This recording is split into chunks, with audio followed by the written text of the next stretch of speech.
Assalamu alaikum wa rahmatullahi wa barakatuh. Hello everyone. Welcome to Lecture 8, Organic Chemistry 3. Today we will continue on amino acids, peptides, and proteins. The second method for peptide synthesis is what we call solid phase method. This ingenious method, known as Merrifield solid phase peptide synthesis, using solid support polystyrene to anchor the peptide chain. What is the difference between the solution and the solid phase method is that in the solid we start in the opposite direction. We start with the building up from the C terminus going to the N terminus. So we start from right to left. For his work, Robert Bruce Merrifield obtained his Nobel Prize in Chemistry in 1984. How do we synthesize the resin, Merrifield resin? We can copolymerize styrene with para-chloromethylstyrene to form the Merrifield resin. We abbreviate only this part of the polymer. The polymer has phenyl with chloromethyl group.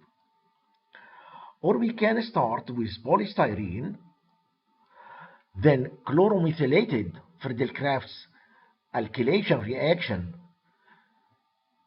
using chloromethyl ethyl ether and Lewis acid 10 chloride to obtain again the Merrifield resin.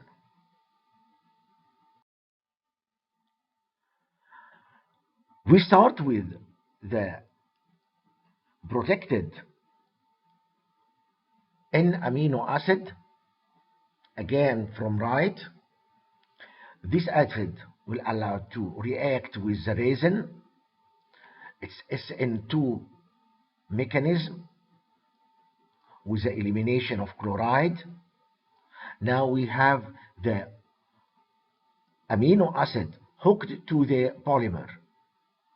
Now we have protected N-terminal.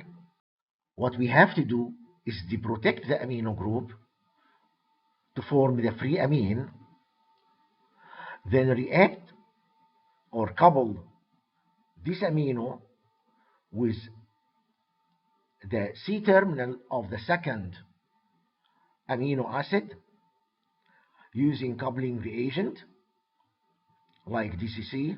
So we get again the dipeptide then protected, and we keep going on. If we'd like the just only dipeptide, then we deprotect to have the free, and again disconnect the peptide from the resin using hydrogen fluoride.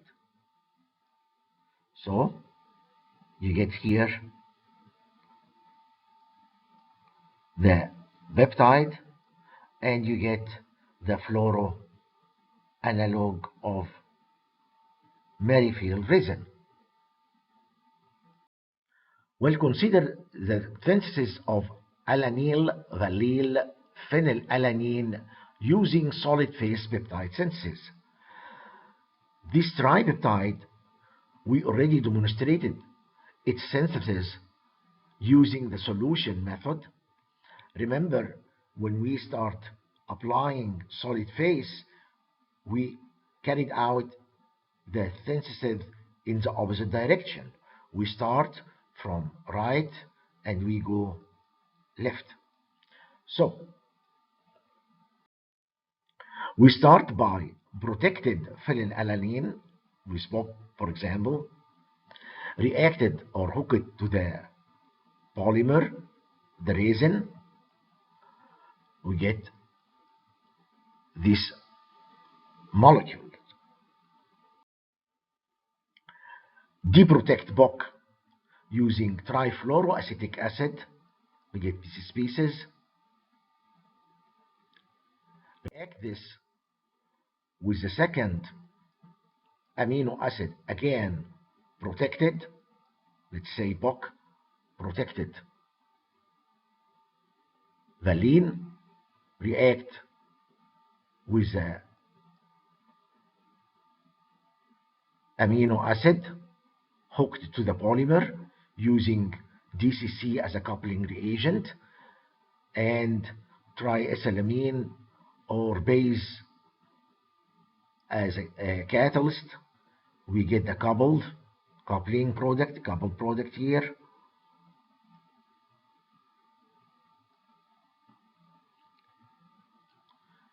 Again, deprotect the BOC, trifluoroacetic acid. We have now the valyl phenylalanine polymer. We react that with BOC alanine.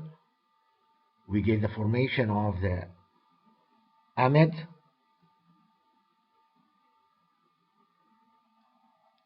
Then we can carry out the deprotection and the cleavage of the peptide from the resin using hydrogen fluoride. We get the target molecule. We get the fluoroanalog of the polymer. We get the isobutene and carbon dioxide out of this reaction. Okay? Now I would like to mention what is going on with the coupling reagents and the risk of racemization. As we know that the amino acid, the naturally occurring amino acid, is optically pure. It's L-amino acid, and racemization is one of the main side reaction when activating carboxyl group of amino acid that's except of glycine. It doesn't have asymmetric center, or proline. Electron withdrawing groups bond to the alpha amino moiety like acyl, peptide fragment, of course, increases the chances of racemization considerably. Uracil derivatives, which include the standard alpha amino protecting group as FMOC and BOC of amino acid, usually retain their optical purity upon activation. That's why we use them often. So starting with protected amino acid with chiral center, activate the carboxyl group to form these species. Then the racemization could take place under the action of base. Pathway A, where the base will abstract this alpha hydrogen to form the enolate, which upon protonation once again you could add the hydrogen from the top face or from the bottom face,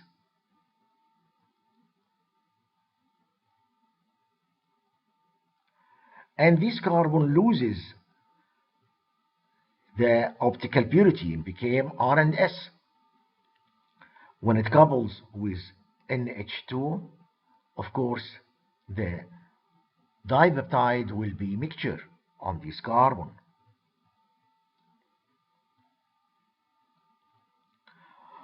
Well, the pathway B, the base will attack on this hydrogen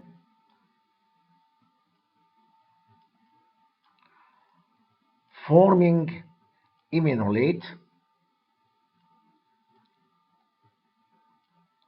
O minus, intramolecular acyl substitution,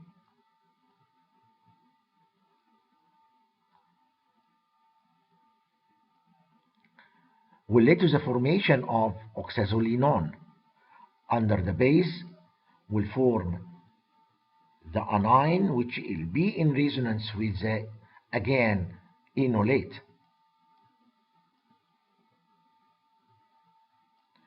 Protonation will give here R and S, and this carbon again loses the optical purity.